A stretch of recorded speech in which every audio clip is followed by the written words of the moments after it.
How you doing there? Welcome back to Babylon Talmud. Today we're studying Daf Pei Aleph, Daf 81 of Masechta Gittin. Friends, friends, here's the deal. Today we're going to try, what are we going to try? Today we're going to finish the 8th parak of Masechta Gittin, which means that tomorrow we're going to start the 9th and final parak of Masechta Gittin. Exciting times here at Babylon Talmud. Exciting times here at Babylon Talmud. Today we're going to learn 3 Mishnayos. It's not the smallest stuff in the world. It's not the longest stuff in the world. Just let's stick together. If we stick together, then we can do it.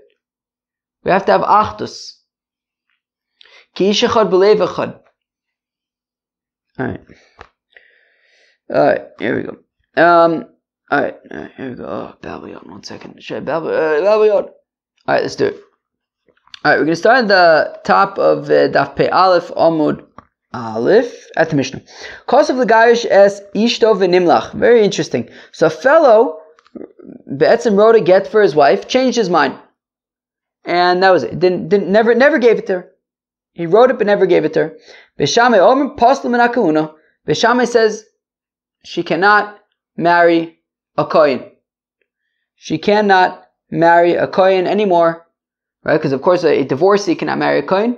Says Beis Shammai, even if she didn't get divorced, but her husband wrote a get, and even if it didn't get used, she's no longer eligible to marry a kohen. I guess maybe even if he dies and she becomes a widow, she can't marry a kohen.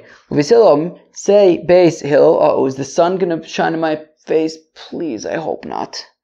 But it is getting eerily close. Uvesil says Beis Afapi shenosnu lo al Tanai, that Beis says fakert. He says even if a fellow gave his wife a get, but he gave it to her under condition. For example, here's your get, but you have to give me 200 zuz kind of thing. Vilunai said Tanai, she never gave him the 200 zuz. He gave her a get. Lo paslam in a kuna. Then she could still marry a kohen, because at the end of the day, she was never actually divorced since she never fulfilled the condition. Says the Gemara, Shalach lei Rav Yosef brei to Menashe Midvil l'Shmuel. So Rav Yosef, the son of Menashe Midvil, sent to Shmuel, Rabbeinu, can you teach us Yotza Olav Kol? If rumors, whenever we hear about rumors, so tell me who we concerned about? I'll give you a hint. The Yentis in the bungalow colony on Shabbos afternoon. So, friends, has anybody been to a bungalow colony since they started listening to Babylon Talmud? And do you know what I'm talking about? Does anybody, you know what I'm talking about? The Yentis in the bungalow colony on Shabbos afternoon? Well, go for a Shabbos to the bungalow. I don't know if you should go for a Shabbos to the bungalow. Don't go to the Shabbos for a Shabbos to the bungalows. If you happen to be in a bungalow colony on Shabbos, let us know. Let us know how that is. Let us know how that is. So if Yosef Breder of Menashe Midvil sent to Shmuel, he says, "No, we have a matzav over here. Yotza Olav Kol, the Yentis in the bungalow colony on Shabbos afternoon this week. We're talking. Ish ploni koyin kosav get li ishto v'yosheves tachtov u'mishamashto." Apparently, a certain koyin in the community wrote a get for his wife, but they're still together. The Yentis were talking on Shabbos afternoon. Diet Coke and mandelbread, low-fat mandelbread. So what is the halacha? So what do we do? Can they remain together? Can they not remain together? Shalach lei. So Shmuel responded, Teitze, they shouldn't remain together. V'adavar tzarich bedika, but we have to look. We have to examine this case further. Maihi, what needs to be examined further? Ilema di imavat linon kalo olo mevat linon. Maybe what they have to examine is if it's possible to do damage control. Can you undo try undoing the yentis, but okay, can you undo the yentis? Can the yentis be undone? Can the rumor go away? But that can't be what Shmuel was looking into, because after all, Shmuel was in Nahar Do'ah, and in Nahar Do'ah, they didn't undo the yentis, right? They didn't undo rumors. They didn't believe in undoing rumors. Okay, so what's he concerned about? So what's he looking into? What he's looking into is if in Rav Yosef Breda of Menashe Medeville, where he lives in their bungalow colony, in the community of which the bungalow colony is part of, the broader community, whatever. If in his place they call Nesino Ksiva, right? Meaning the Yentis were what were the Yentis saying? They were saying that Shmuel the Kohen, let's not say Shmuel because he's one of the people here. Who should we? Cham Yankel the Kohen, he wrote a get to his wife. That's all they said. They didn't say that he gave a get to his wife and they're still together. They said that he wrote a get to his wife. The shaila is, if in their community, does writing mean giving? Are they synonymous with giving? So be'etzim what they're saying is that Cham Yankel Kohen gave a get to his wife. So the ikaru l'nesina ksiva, v'chikaru l'nesina ksiva, l'chsiva gufa milo karu l'ksiva. But the Gemara asks, but still, even if in their community they call writing a get is synonymous with giving a get, so if the Yentis are saying that Cham Yankel Kohen wrote a get to his wife, it be'etzem means that he gave a get to his wife. But then how would you say that he simply wrote a get to his wife, but without actually giving it? The answer is the same way. To say that he simply wrote a get to his wife would be the same thing. Ksiva, that Cham Yankel Kohen wrote a get to his wife. So you would say, writing could mean either simply writing, or it could also mean that he gave it. And therefore, when the Yentis are saying that Cham Yankel Kohen wrote a get to his wife, can't it simply mean just that he wrote a get to his wife, but not that he gave it to her? It could mean that, but nonetheless, we still have to be concerned, because the Imigaya Milsa Dekar the Nesina Ksiva Dilma Nason Ka'amri Teitze. Because I read that wrong, I think. Ksiva Dilma Nasan Ka'amri. But since where they live, Ksiva does also mean giving, right? It can mean simply writing, but it could also mean giving. So therefore we have to be concerned that Itaka did give the get. But still, Frekti Gemara, Teitze. But why can't they remain together? V'amar of Ashi, Kol Kal Debasa Nisuin, Lo Chashinan Le. But Rav Ashi says that any rumors that happen after they're already married, and in this case, Cham Yankel Kohen has been married to his wife for a long time potentially. We don't pay attention to rumors that happen after marriage. So what are we concerned about? What are we getting all excited about?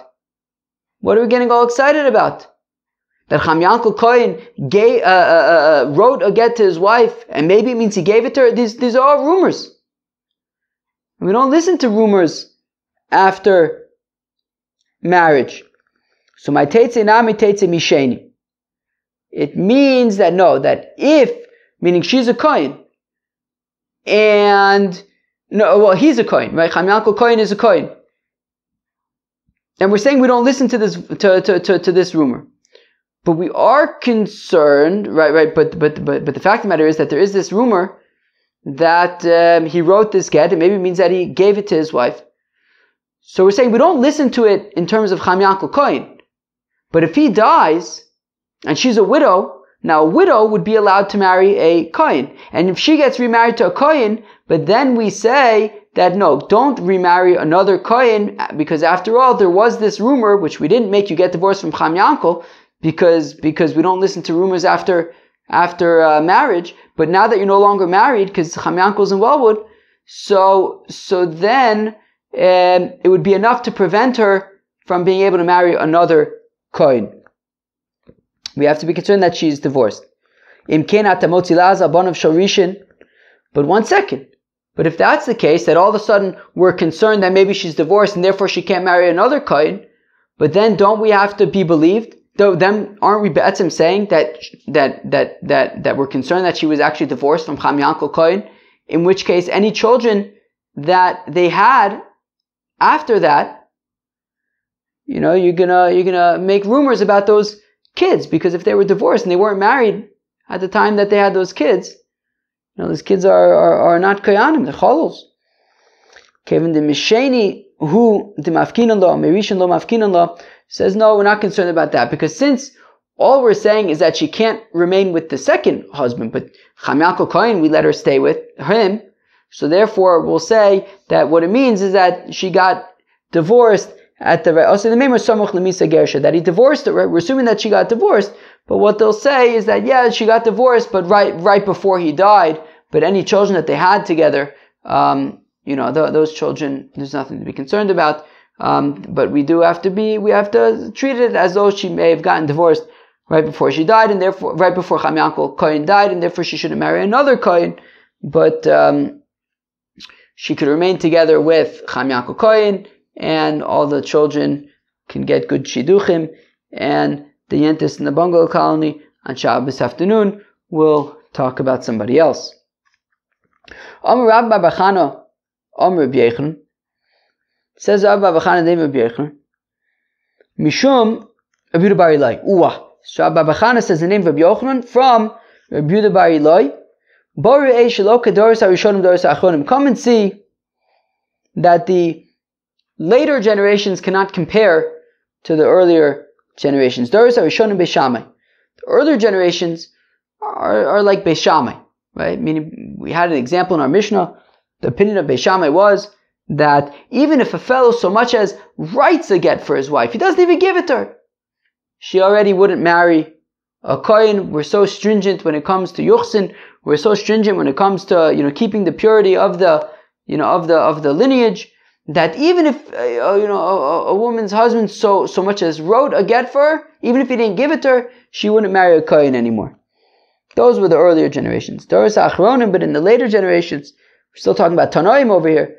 Reb Dosa, we have Reb Dosa, the Tanis, within the Brisa, Shvuya Ocheles Betruma, Divri Reb Dosa, that a Shvuya, a woman who was taken captive, can continue eating Truma.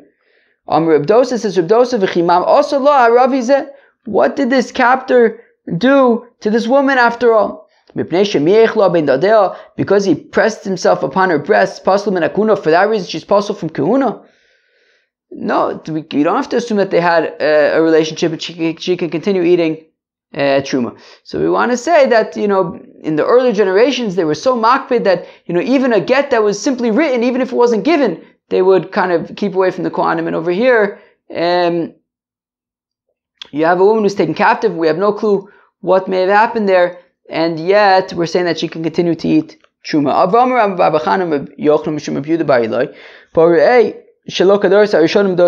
Come and see that the later generations are nothing like the earlier generations. What? The later generations are nothing like the earlier generations. The earlier generations, I believe we've seen this before, apparently Masechta Brachos, that the earlier generations, they would specifically bring their fruits through the main entrance to the house so that they would be chayiv in meiser.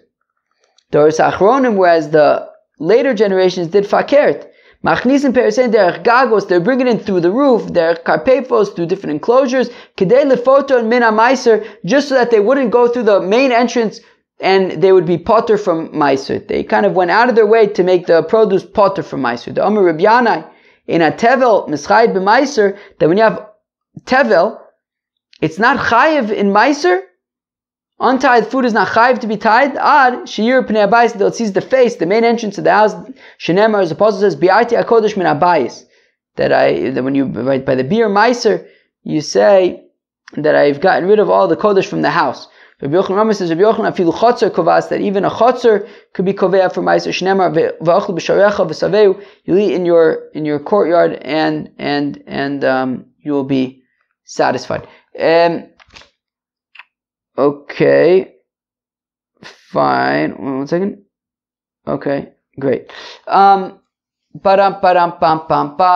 so the earlier generations, they would dafka bring their produce into the house in a way that it would dafka be chayev in Trumas HaMaasros, whereas the later generations, they would do fakert, they would do whatever they can in order to find loopholes to be potter from Maaser. Okay, friends, now we're getting up to new Mishnah. So a fellow divorces his wife. Okay, fine. So now they're divorced. They stay together in a hotel. Bishami says that we're not concerned that they had bia together l'shem kiddushin, and now she would need another get. And Beisil says we are concerned that they had bia together l'shem kiddushin, and therefore she needs another get. Do we have this machlokus? That's when they were married prior, right? They were married and they got divorced, and now they stayed together in the same hotel room. But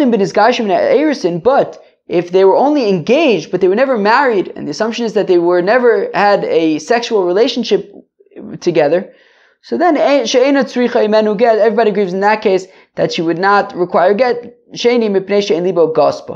A person who he was married to her, so then he feels, or at libo gaspa, they're more likely to have bia in the hotel. But somebody who was only engaged to, they never had that kind of a relationship. So then both Beis Shammai and Beis Hillel would agree that no additional get, meaning they were engaged and then they broke that off and she got a get from the Erusin.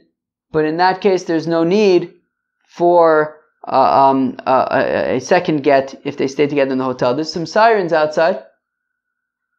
I wonder what they're getting excited about. Hopefully nothing important.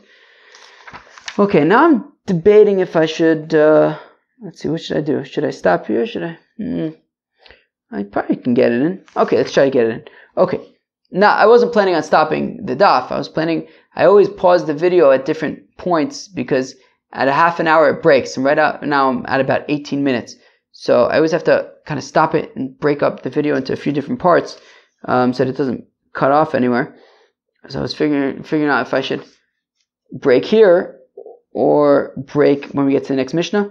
I just wasted a bunch of time deliberating, which would have been useful, but I'm going to go for it anyways. I think we have enough time. I got about 11 minutes until it breaks. I should be able to do this in about, let's say, 7-8 minutes. I think we should be fine. Amar Rab Bar Chana, Amar B'Yochanan. Says Rab Bar Chana the name of B'Yochanan. Machlokes b'shara'ua shenivala. The machlokes is when they saw her, when the witnesses saw that they had bia. So the Mishnah is talking about where witnesses saw that they had bia, and Beis Shammai says that even though they had bia, still she would not need a get. The Beis Shammai says, Beis Shammai says, look, they could have just had bia, the shame's nus, not with the intention of marriage. Whereas Beis Hillel says, fakir, the fellow's not simply just going to have bia for the sake of having bia. If he had bia with her, he did it l'shem kiddushin, and therefore she needs to receive another get. Aval, lo ra'u shenivala. But if they didn't see that they actually had bia, so we don't actually know that they had bia, then everybody agrees that she would not need another get if they did not see them have bia. But fact the Gemara, Tanan, modem bin izgashim in ha'erisin she'ena tzricha imenu get sheni she'en libo gaspa. 1 second, but our Mishnah had also said that if they were only engaged, but were never married and they got divorced from the engagement, then both Beis Shammai and Beis Hillel agree that no second get would be necessary. But v'i b'shara'u shenivala, but if we're talking about in the Mishnah where they saw them had bia, which means that I don't care if they were only engaged, they saw them had bia. Well, then shouldn't it be the same machlokas that Beis Shammai would say, okay, because that could have just been znos, and Beis Hillel says no, ain't the most bilas znos, and that is kiddushin, and she would need a second divorce. So mali min ha'erisin Mali umali min anisun. What's the difference if it's from Erisun or from Nisun? If the witnesses saw that they're having bia, they saw that they're having bia, and the same machloka should apply. So elamas nisin b'shalora u'ashinivala. So rather, our Mishnah must be talking about lo ra'ua shenivala. Right? If ra'ua shenivala, so it would be the same machlokas, whether it's mina erisun or mina nisun. Our Mishnah is talking about lo ra'ua shenivala. They did not see that they had bia. And in that case, if we don't know that they had bia, so if it's mina erisin, if it's only from engagement, we can assume that they didn't have bia. If it's from nisuin, because libo gasba is more comfortable with her, so we can assume that they did have bia. Okay, we'll get to that soon. But for Rabbi Yochanan who says that the machlokas is dafka when there were edim, there were edim who saw that they did have bia. So then the Amar Ki'atana, he says like the following Tana de Tanya, as we learn in the Brayso, Amr Reb Shimon ben Elazar. Reb Shimon ben Elazar, Lo nechleku Beisham v'Silal al shelo ra'ua shenivala. That says Reb Shimon ben Elazar that Beisham and Beisil both agree that when it's shelo ra'ua shenivala, if they did not see her at bia, she'ena tzricha hemenu get sheni, then she would not need a second get. Where do they have the machlokas? Al shira'ua shenivala, when they saw that they had bia. Shebeishamai Om says Beishamai Adam Osa Bilasu Bilaznus, that a fellow might just have bia for the sake of bia, but not for kedushin, and therefore she doesn't need a second get. Uveis Hillel Omim and Sebeis Hillel Ein Adam Osa Bilasu Bilaznus. A fellow does not just have bia for the sake of bia, and she would need a second get. But that's that brisa. Okay, in this brisa they say that the machlokas is davka b'shara ua shenivala, but umasnisin to ukimna bilora ua shenivala b'maik plige. And in our Mishnah where they say where the machlokas is when the witnesses did not see them davka have bia. So what's the machlokas between Beis Shammai and Beis Hillel when it comes to when they were divorced for marriage? The Ika Ede Yichud Veleka Ede Bia, that there were witnesses that they went into a secluded room together, but there's no witnesses that they actually had Bia together. Beishamai Savri Lo Aminon Heinen Ede Yichud Veinen Ede Bia. Beishamai says, look, just because there were witnesses that they went into the room together, it does not mean that they had Bia together, and therefore she doesn't need a divorce. Beis Hillel Savri, where there's Beis Hillel says, Aminon. No, the fact that there are witnesses that they went into a secluded room together, we can assume that they had bia, and therefore she needs a second divorce. Umodim, but they agree, but if we're talking about that they were only divorced from engagement, get sheni, then she would not need a second get. Because since they aren't comfortable with enough with each other, lo amrinon heinen edebia, we don't say that just because, right? Meaning just because there were witnesses who saw them secluded together, that does not mean that we can assume that they had bia together. But would Rabbi Yochanan really say? Right? Rabbi Yochanan had said that the machloka is dafka when there were witnesses that they dafka had bia.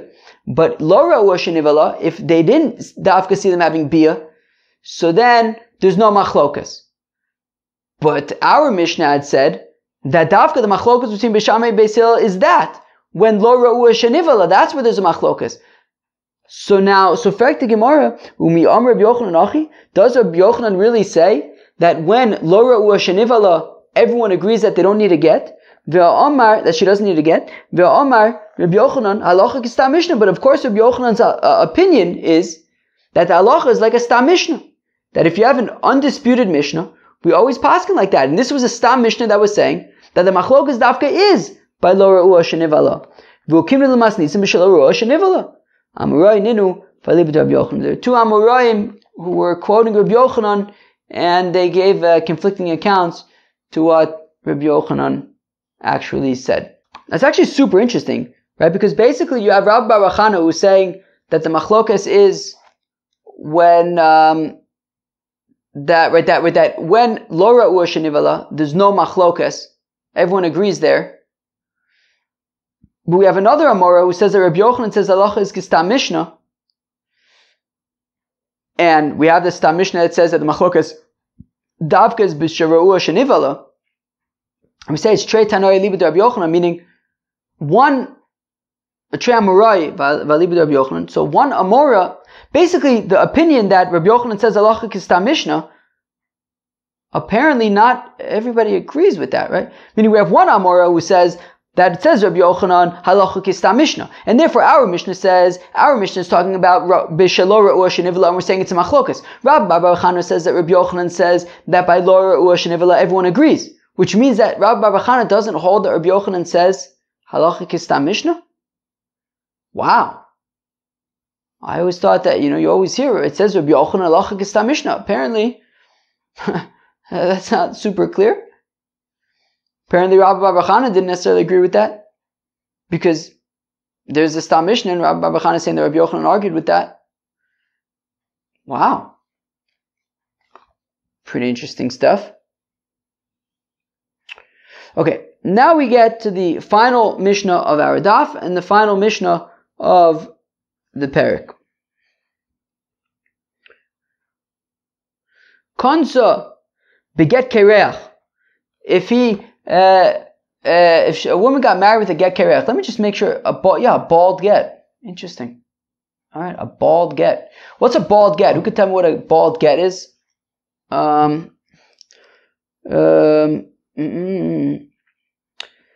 just jump to the end of the Mishnah for now, I guess.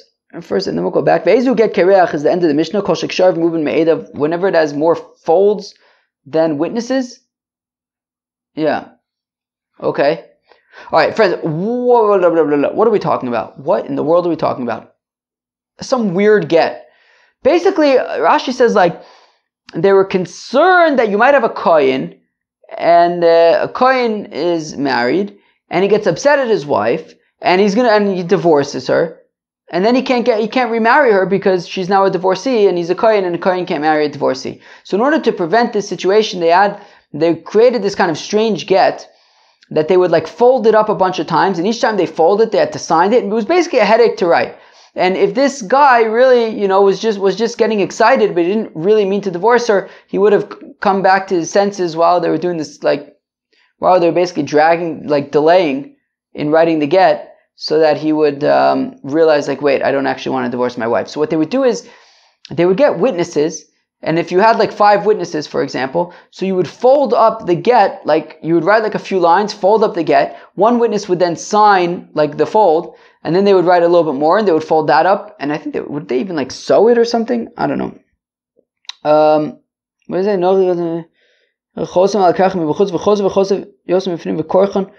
Oh yeah, maybe they don't, I don't know, maybe they don't sew it, but they would basically keep on folding it, and then another witness would sign it, fold it again, and write a little bit more, another witness would sign it. That was basically the gist, okay? So now, a bald get is a get that isn't fully signed, right? That they're looking at the get, and they realize, wait, on one of the folds, it's missing a signature. That is what we're talking about. So, konsa get kereach, so if a woman received this get kereach, this bald get, and then she got remarried, well, that bald get is not a kosher get. So then she can't, she can't remain married to either her first husband or the second husband, and all those things that we discussed yesterday apply. She doesn't get a ksuba, things like that. Get kereach, akol mashlim and olive. Now, if you have a get kereach, right? So if you're writing this get and it's all folded up, and then you realize it's missing a signature and it hasn't been delivered yet, so you just need somebody to fill in the missing signature. So anybody can sign it. Even people that are pasul le'edus can be used to sign, as filler for that fold.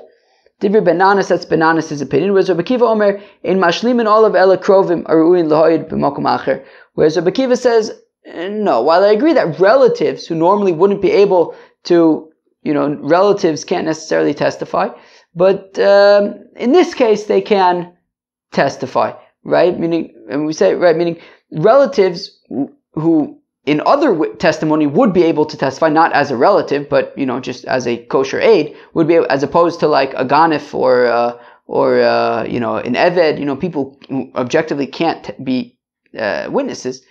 But a relative who in other cases is a kosher witness, just he can't testify in this case because he's a relative, would be able to act as a filler for one of these folds that are missing a signature. Ve'ezu get kereach.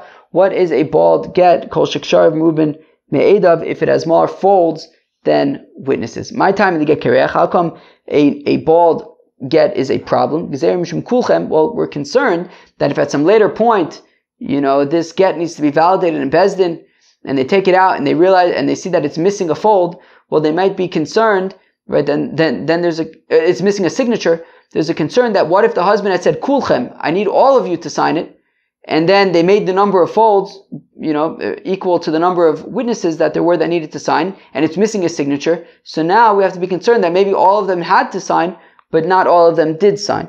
That's the concern. Get kereach hakol mashlim and olav. Right, so we saw a machlokas between Ben Nanas and Rabbi Akiva. Ben Nanas had said that by a get kereach, anybody can fill it in, even a ganif, even an eved. Whereas Rabbi Akiva had said, no, you can't use a ganif or an eved, but you can use a relative. Rabbi Akiva, eved, my time, low. How come an eved cannot be a filler on this get kereach? Dasu lemeimar, kosher le'edus. Well, is it not because we're concerned that if an eved signs on this document, then people might think that an eved is kosher le'edus? Karov nami asu lemeimar kosher le'edus. Shouldn't we be concerned about the relative also, that people might think that relatives are allowed to be witnesses? Why can a relative sign? Rather, by an eved, this is the reason why he can't sign as a filler. Because we're concerned that, well, if the eved if the eved signs on this document, they might think that Rashi says that from the fact that he signed on the document, they might think that Itaka is no longer an eved, and therefore, and they're going to think that he can marry a Bas Yisrael. So if that's the case, then Gazlin the Bar Yuchsinu, well, a Gazlin who's allowed to marry a Bas Yisrael, is kosher. So then shouldn't he be kosher to sign on the document? Aloma Tnan, but why does Rabbi Akiva say in the Mishnah? Rabbi Akiva Omer says, Rabbi Akiva, Ein mashlim an olav, ele krov maruin lahoid b'makom acher. That only krovim would be allowed to sign. That's the only exception that we make. Karov in Gazlin lo, but not a Gazlin. But why not? If it's all about concern for being able to marry a Bas Yisrael, a Gazlin can marry a Bas Yisrael. This is the reason why an Eved is not allowed to sign on the get kereach. Because we're concerned that maybe the people will say, he's been freed, and that's why he's signing. And a Gazlan Oichet, maybe the people will say that, maybe he did Tshuva and he's no longer a Gazlan. Karov, Michael and Meimar, but what's the mistake that they can make by a relative? Karov Kuliyama Yadi, the Karov, where everybody knows that he's a relative. So what's the problem that people are gonna think? Nothing changed. So therefore, that's why a relative can sign as a filler here, but not a Gazlan, not an Eved, because people could make mistakes about their status. Amr Bzeirib, Amr Rabba Bar Sheilta, Amr Vamnuna Sava, Amr Vada Bar Hava. Get kereach, if you have this bald get, Kshar of Shiva, if there are 7 folds, Ve'ed of Shisha, and only 6 signatures, Shisha Ve'ed of Chamisha, if there are 6 signatures, if there are 6 folds but only 5 signatures, Chamisha Ve'ed of Arba, there are 5 folds but only 4 signatures, Arba Ve'ed of Shlosha, there are 4 folds but only 3 signatures, Ad Kan, Machlokas Ben Nanas Rabbi Akiva. That is where there's machlokas between Ben Nanas and Rabbi Akiva, that Rabbi Nanas says that anybody can be the filler, whereas Rabbi Akiva says no, it's limited. The only exceptions we can make are for relatives. Avo, Ksharav Shlosha Ve'edav Shnaim. But if there are 3 folds, but only 2 witnesses, which is basically the minimum for a get kereach, because 2 witnesses are just kind of, a document with 2 witnesses are basically just a regular get. But a get kereach only starts being different once there are 3 witnesses. So when we're at 3 witnesses, which is the basic get kereach, devrakol ein mashlim an olav ela karov. Well, in that case, even Ben Nanas would agree that the filler can be a karov, but not anybody else who's possible. Amr Bzeira l'Rabba Bar Sheilta. But then Reb Zera asked Rabbi Bar Shilta, Michti, I don't understand. Kol shlosha b'mekusher kishnayim b'pashut. Shouldn't 3 witnesses by a get mekusher, by this folded up get, which is basically it's the basic folded up get, shouldn't that be the equivalent of 2 witnesses in a regular get? Dami? Sumahosum karov lo, afachanami karov lo. So just like by a regular get, you can't have krovim. So I would also think that by a 3-person get mekusher, folded get, also you wouldn't be able to have relatives either. So afachanami karov lo. So Amar lei. So Rabbi Bar Shilta responded to Reb Zera, Af ledidi kashli. I had the same kasha that we shouldn't allow karov by a 3-person get mekusher. V'shilta le Rav Hamnuna. I asked Rav Hamnuna le Rav Ada bar Hava. And Rav Hamnuna asked Rav Ada bar Hava, v'Amar lei, and Rav Ada bar Hava said, Hanoch l'shlosha b'mekusher. No, don't make a full comparison between 3 by mekusher and 2 by a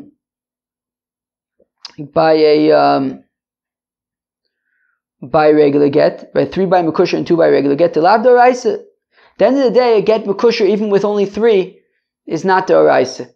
And therefore a karv is acceptable. Tanan Amiyach, we also learn in a brayso like this, get kereach, that when you have a bald get, ksharv shiva ve'edav shisha, when it's 7 folds and 6 witnesses, shisha ve'edav chamisha, 6 folds and 5 witnesses, chamisha ve'edav arba, 5 folds and 4 witnesses, arba ve'edav shlosha, 4 folds and 3 witnesses, ad ka machlokas benanis v'Rabbi Akiva. This, right, until here is the machlokas benanis and Rabbi Akiva. Hishlam olav eved, if in any of those examples, you had an Eved who was Mashlim, Benanis Omer Vlad Kosher. Benanis says that's fine, and any children from the second husband would be fine. Rabbi Akiva, Omer Vlad Mamzer, whereas Rabbi Akiva says the child would be a Mamzer if it was signed by an Eved, because only a Karov is acceptable, not an Eved. But when we're talking about 3 folds and 2 witnesses, Divrei Akol, Ein Mashlimin Olav, Ela Karov. Everyone would agree that filler witness can be a Karov, but not an Eved or a Ganif. Rav Yosef Masni Kosher. Whereas Rav Yosef says that actually when it's 3 folds and 2 witnesses, that filler would have to cannot be a Karov, but would have to be a Kosher. Batani Karov, but don't we learn in the brayso a Karov? It could be a relative. Amar Papa Tani Kosher. Says Rav Papa, no, say not relative, but Kosher. Okay. Amar Reb Yochanan, says Reb Yochanan, L'huchsharu bo ela eid echad karov bilvad aval trei lo. Says Reb Yochanan that you can only have 1 filler who is a relative, but you can't have 2 fillers who are relatives. Dom asi l'kiyume betray krovim v'chad kosher, because we're concerned that you might end up doing kiyum shtaros with 2 relatives and 1 kosher witness, and that would not be okay. Rav Ashi Masisin Namideka says Rav Ashi, we can also infer this from our Mishnah, the Kamadlik Vitani Chad Shmamina, right? That in our I guess brayso, right? Masnisa Damideka, right? The brayso infers, because we're talking about if it has 7 folds and 6 witnesses, 6 folds and 5 witnesses, etc. We don't have 7 folds and 5 witnesses, or 6 folds and 4 witnesses. It's never skipping 2, it's only skipping 1, because you can only have 1 filler who is a karov, but you can't have 2. Amar Abai Shmamina, Hai Karov Chosim, and says Abai, we learned from here that when a relative is the one to sign as a filler, he could sign wherever he wants. Whether he signs, he signs and then there are 2 kosher ones after him, or whether 1 kosher before him, then he signs and 1 kosher after, or maybe you have 2 kosher and then the relative afterwards. Okay, Mimai, what does this mean? Let's go weiter for a second. From the fact that we didn't establish where he needs to sign. Ushmamina mikol tlasa mikaiminon v'lobainu ritzufin. That means that when we are getting 3 witnesses to do a kiyum shtaros, they could be any of the 3 witnesses at random. They don't have to be in a row. Tisakadaitich ba'inon ritzufin, because if they did need to be in a row, likba le makom lahai karov batchila o be'emtso basov v'lachshabei tuva. Wow. What does this mean? It means if you have, let's say, 10 folds and 10 witnesses, okay? Well, if theoretically, when you do a kiyum shtaris, right, to establish right that the witness was actually signed by the edim, and you're going to recognize those witnesses. If they had to be 3 in a row, they couldn't just verify. Right? If you couldn't just verify, signature 1, 5, and 9, like they couldn't be taken at random, but they had to be 3 in a row. It would have to be like 2, 3, and 4, or 5, 6, and 7. So if that were the case, that Yudavka needed to verify 3 in a row, well then theoretically, you can have more than one relative, and just make sure that, the relative always has to be in a specific spot. So like, if you always have, a karov followed by 2 koshers, and then a karov followed by 2 koshers. So you can have multiple krovim, because if you pick any 3 in a row, there will only be at most one relative, and the other 2 would be ksherim. So from the fact that we say that you can't have, right, so let's read that again.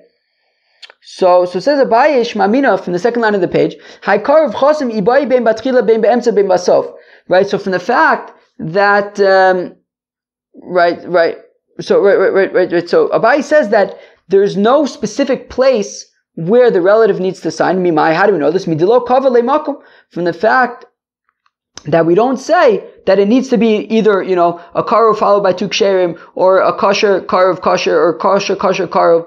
Ushmamina, and we learned mikol tlasim kaminon that we can do a kiyum shtaros from any 3 picked at random. Viloba in a ritzufim, we don't need them to be in a row. Because if they did need to be in a row, well then, likba lemakom la'ai karov batchilo be'emtzu basof. Well then, if they had to be 3 in a row, like 2, 3, 4, or 7, 8, 9, right? So then, just establish that the karov needs to, always be in the first position, or the second position, or the third position. And then v'lachshar beituva, and then you can have multiple relatives, because you know that as long as the karov is always going to be in the same position, if you take 3 in a row, you'll only have 1 karov and 2 koshers. But from the fact that we don't do any of this, you don't need 3 in a row, we don't establish, their position. So that's why we can only have 1 karov among the whole thing, because if you have more than that, then we'd have to be concerned that you have that you're going to pull up multiple krovim and 1 kosher. Okay, also the comment of Abami, when they came for Abami, Amrle, he said to them, all of Eved min Ashuk. So when there was this folded up, there was a get kerech, there was a bald get, he said, just get an Eved. So he paskins like Benanis, which is interesting. Hajan Allah Hazorik, we will come back to Perik Hazorik. Alright, well that was Daf Pei Aleph of Masechta Gittin. Some interesting stuff. We talked about Machlokes Beisham Beis Hillel, when a fellow just writes to divorce his wife. Beis Shammai says that she can't marry a kohen. Beis Hillel says that no, even if he gave her a get al Tanai and the Tanai was not met, she could still marry a kohen. Okay. Then we talked about the machlokas between Beis Shammai and Beis Hillel about a couple that got divorced, and then they were in a hotel together. So the Mishnah is talking about where there were witnesses that there were no witnesses that they actually had bia. So if they were already married before, and Beis Shammai says that that no need for a get, we don't necessarily assume that they had bia together. Beis Hillel says that we do assume that they had bia l'shem kiddushin, and therefore she needs a get. But if they were only engaged, so then we don't assume that they had bia, and everyone agrees that she would not need a get in that case. We saw the opinion of Reb Shimon ben Elazar, I believe. Was it Reb Shimon ben Elazar? And Reb Yochanan holds like Reb Shimon ben Elazar, that it's Dafka talking about where they Dafka had bia. And there were witnesses that they had bia. And Beis Shammai says that still, Adam Osa Bilas Bilaz Nus, and they don't need a get. And Beis Hillel says that Ein Adam Osa Bilas Bilaz Nus, and therefore they had bia l'shem kiddushin, and she needs a get.